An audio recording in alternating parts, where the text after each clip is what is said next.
उधर उत्तराखंड चार धामों में तीर्थयात्रियों की संख्या में इजाफा देखा गया है। बद्रीनाथ में 650 और केदारनाथ में 405 तीर्थयात्री पहुंचे। गंगोत्री में 164 और यमुनोत्री में 319 दर्शन के लिए आए। सिखों के हेमकुंड साहिब में 210 श्रद्धालु पहुंचे। चार धाम यात्रा के लिए 69,619 ई पास जारी किया गया है। उत्तराखंड चार धामों में तीर्थयात्रियों की संख्या है। बद्रीनाथ में 650 और केदारनाथ में 405, गंगोत्री में 164 और यमुनोत्री में 319 दर्शन करने के लिए पहुंचे हैं। सिखों के हेमकुंड साहिब में 210 श्रद्धालुओं ने माथा टेका है। देवस्थानम बोर्ड ने अब चार धामों के लिए जारी किए गए 69,619 ई पास। बद्रीनाथ धाम के लिए 24,256, केदारनाथ के लिए 23,169 ई पास जारी किया, तो वहीं गंगोत्री के लिए 13,755, यमुनोत्री के लिए 8,439 ई पास शामिल है। 18 सितंबर को शुरू हुई यात्रा के बाद से यात्रा मार्ग पर चहल पहल बढ़ी है। प्रशासन ने तीर्थयात्रियों की सेवा में तत्पर रहने के निर्देश दिए हैं। यात्रा पड़ावों के मुख्य मार्गों, प्रसाद की दुकानों और मुख्य चौराहों पर नियमित सैनिटाइजेशन करने के निर्देश दिए हैं। 7,597 यात्री अब तक कर चुके हैं चारों धामों के दर्शन। तीर्थ नगरी में महाराष्ट्र के 40 तीर्थयात्रियों का पहला जत्था चार धाम दर्शन के लिए रवाना हुआ। खबर पर ज्यादा जानकारी के साथ के सेमवाल जुड़ गए हैं संवाददाता।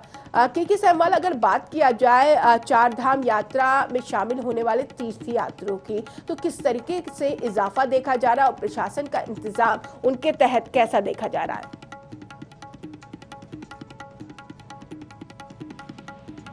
यात्रा अभी तक बंद रखी गई थी। जो आम श्रद्धालु हैं उनके वो बद्रीनाथ, गंगोत्री, यमुनोत्री और केदारनाथ के दर्शनों को नहीं पहुंच पा रहे थे। अब वो हाईकोर्ट के निर्णय के बाद अब जो है लगातार तीर्थयात्री चारों धामों के दर्शनों के लिए यहाँ पर पहुंच रहे हैं।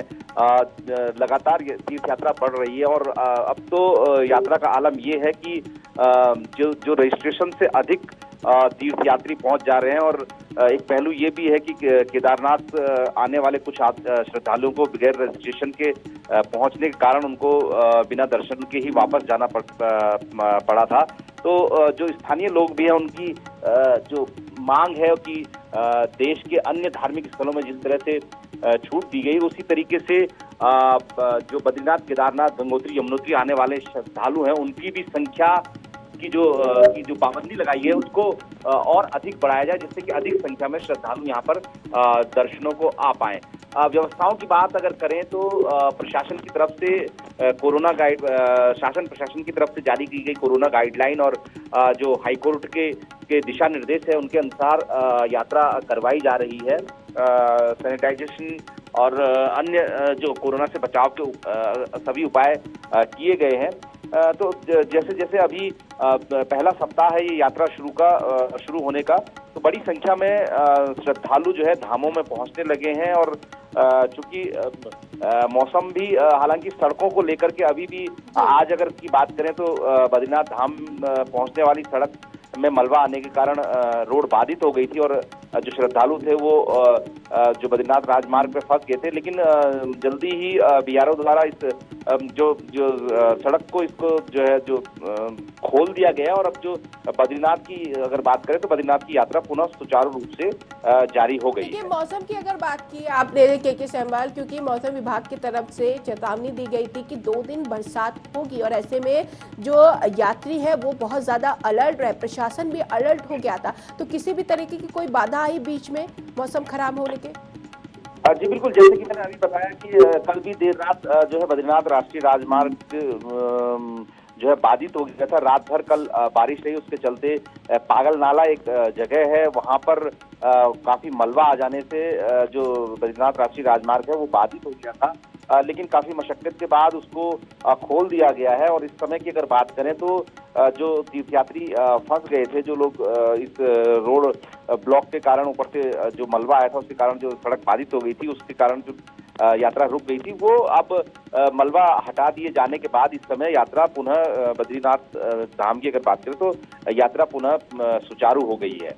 यात्रा सुचारू तो हो गई है। इन सब के बीच प्रशासन के लिए एक बड़ी चुनौती है के सहवाल कि क्योंकि अभी फिलहाल कोरोना है, कोरोना से भी उन्हें बचाना है और ऐसे में सारे इंतजाम भी करना है। व्यापारी भी तमाम खुश है कि चारधाम यात्रा खुल गई है और उनके रोजी रोटी का इंतजाम भी हो गया है। शुक्रिया के सहवाल तमाम जानकारी के लिए। तो चारधाम यात्रा के लिए 69,619 ई पास जारी किया है और ऐसे में यात्रियों की संख्या बढ़े, इसको देखते हुए और भी ज्यादा रजिस्ट्रेशन बढ़ाने की आशंका है, जैसे कि जानकारी हमारे संवाददाता दे रहे थे।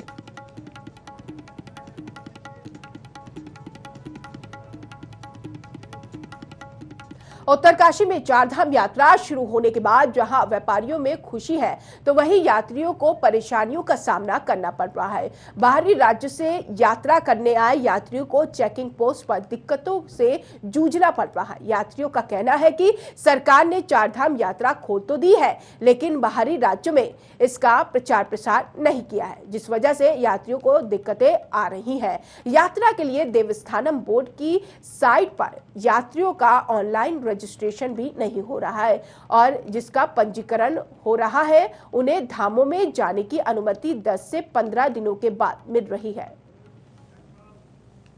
जो दिक्कत में हम फंस गया, हम इतना दूर से आया कलकत्ता से, 19 तारीख ट्रेन में सफर करने चढ़ा, 21 तारीख हम हरिद्वार आया, 20 तारीख में गवर्नमेंट अनाउंस किया जो सेवा स्तंभ का ये स्लिप चाहिए दर्शन करने का।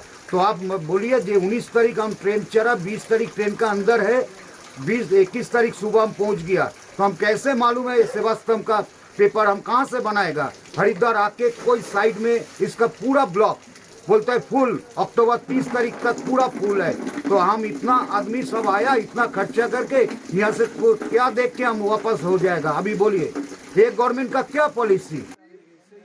तो शासन प्रशासन के इंतजाम को लेकर यात्री काफी खफा है। रजिस्ट्रेशन तो हो रहा है लेकिन दर्शन बड़ी देर में मिल रहे हैं और यही वजह है कि यात्री यहां पर नाखुश है। हेमकांत नौटियाल संवाददाता इस खबर पर जानकारी के साथ जुड़ गए।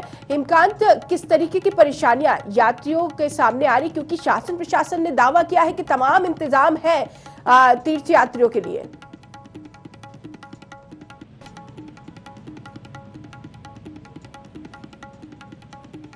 हेमकांत नौटियाल सुन पा रहे हैं?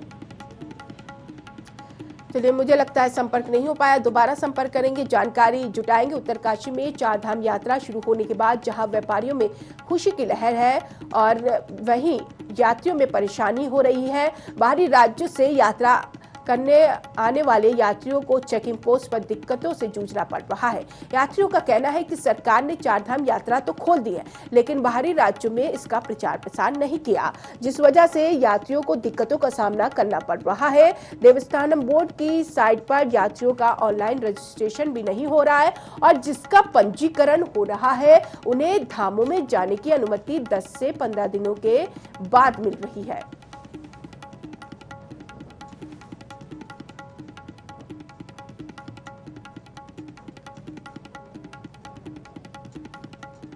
हेमकांत नौटियाल एक बार फिर संवाददाता फोन लाइन पर जुड़ गए। हेमकांत, यहाँ पर शासन प्रशासन तो दावा कर रहे हैं कि चारधाम यात्रा को लेकर उनका इंतजाम मुकम्मल है, यहाँ तक कि देवस्थानम बोर्ड भी कह रहे हैं कि मुकम्मल है। इन सब के बीच परेशानियां कहाँ पर आ रही है? देखिए, मैं आपको बता दूं कि चारधाम यात्रा 18 तारीख से जो है प्रारंभ हो गई है। गंगोत्री में 1277 यात्रियों ने अब तक जो दर्शन किए हैं और यमुनोत्री में 1000 लोगों ने जो है 18 तारीख से अब तक जो है दर्शन कर चुके हैं। दिक्कतें यहाँ जो बाहरी राज्यों से यहाँ पर यात्री आ रहे हैं चारधाम यात्रा करने के लिए, दर्शन करने के लिए, गंगोत्री यमुनोत्री, उन लोगों के सामने सबसे बड़ी दिक्कत ये आ रही है कि जिस प्रकार से जो उत्तराखंड सरकार ने SOP जारी की थी कि यहाँ पर जो है जो देवस्थानम बोर्ड की जो साइट है उस पर ऑनलाइन रजिस्ट्रेशन करवाना बहुत जरूरी है, तभी यात्री जो है धामों में दर्शन कर पाएंगे। लेकिन दिक्कतें क्या आ रही है कि लोग यात्री जो है उत्तराखंड तो आ रहे हैं, लेकिन वहाँ पर जो है उनको चार धाम यात्रा में जो देवस्थानम बोर्ड की जो साइड है उस पे जब वो रजिस्ट्रेशन करवा रहे हैं तो उनको जो है धामों में जाने की जो तिथि है वो पता नहीं चल पा रही, क्योंकि वो ये भी बताया जा रहा देवस्थानम बोर्ड की जो साइड है कि वो अक्टूबर तक जो पूरी फुल है।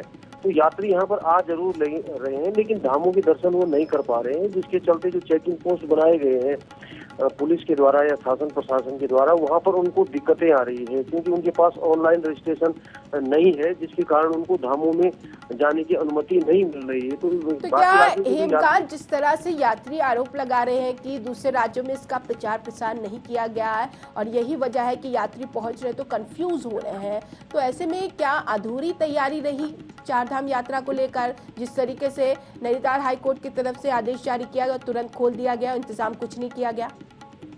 बिल्कुल, देखिए मैं आपको बता दूं कि जो बाहरी राज्यों से यहाँ पर यात्री आ रहे हैं उनका कहना यह है कि जब इसका प्रचार प्रसार ठीक प्रकार से नहीं किया गया, अगर किया भी गया तो लोकल स्तर के जो माध्यम होते हैं उन्हीं पर प्रचार प्रसार किया गया, जिसका संदेश जो है बाहरी राज्यों में जो यात्री यहाँ पर आ रहे हैं, चाहे महाराष्ट्र हो, चाहे पश्चिम बंगाल हो, पंजाब, हरियाणा, तमाम जितने भी राज्यों से यहाँ पर यात्री आ रहे हैं, उनका कहना यह है कि वहाँ पर जो है हम लोगों को ये पता नहीं था कि क्या फॉर्मेलिटी जो है हमको जो है पूरी करनी है, तब जाके यात्रा जो है हमको धामों में प्रवेश मिल पाएगा। यही दिक्कतें उनके सामने है। सबसे बड़ी दिक्कत जो देवस्थानम बोर्ड की जो साइड है उस पर ऑनलाइन रजिस्ट्रेशन उनका नहीं हो पा रहा है, क्योंकि ये बताया जा रहा है जो वहाँ पर रजिस्ट्रेशन कर रहे हैं कि अक्टूबर तक जो है पूरा फुल है और यात्री जो है दर्शन नहीं कर पा रहे हैं। अब उत्तराखंड तो आ गए यात्री दर्शन करने के लिए, लेकिन वो धामों में नहीं पहुंच पा रहे हैं, जिसके चलते उनको काफी दिक्कतों का सामना करना पड़ रहा है। चेकिंग पोस्ट तक वो देखना ये कि शासन प्रशासन क्या कदम उठाते हैं उनकी परेशानी को दूर करने के लिए।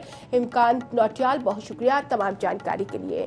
तो तीर्थ यात्रियों की सेवा में तत्पर रहने के निर्देश भी दिए गए। इन सब के बीच यात्रियों को काफ़ी परेशानी हो रही है रजिस्ट्रेशन को लेकर खास तौर पर, और वहां पर जब पहुंच रहे हैं तो उन्हें काफ़ी दिक्कतों का सामना करना पड़ रहा है। अब देखना यह है कि इस सारी तमाम परेशानी को कैसे दूर किया जाता है।